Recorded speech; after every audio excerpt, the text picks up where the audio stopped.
मैं माला प्रजापति हमारे YouTube channel में सभी दर्शकों का स्वागत करती हूँ, अभिनंदन करती हूँ। आज मैं एक बहुत ही प्यारा कहारा नाच गीत लेकर आई हूँ। अगर आप सभी को अच्छा लगे तो प्लीज लाइक करना, कमेंट करना और मेरे चैनल को सब्सक्राइब करना।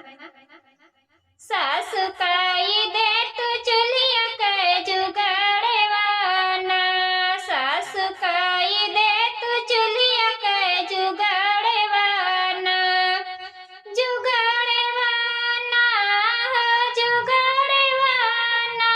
सासु काई दे तू चुलिया के जुगाड़वाना, सासु काई दे तू चुलिया के जुगाड़वाना।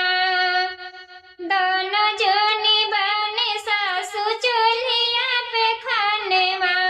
दोनों जोनी बने सासु चूल्हिया पे खानेवा,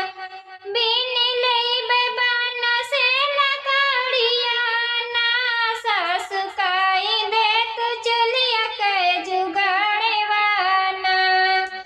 सासु काई दे तू चूल्हिया के जुगाड़वाना, बिन लेबे बाना से लकड़ियाना, सासु काई दे तू चूल्हिया के जुगाड़वाना,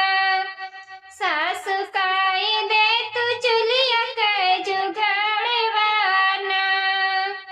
बढ़ल महंगाई सासु गैस ना भराई, बढ़ल महंगाई सासु गैस ना भराई, बढ़ी गैस सिलेंडर काई दामवाना,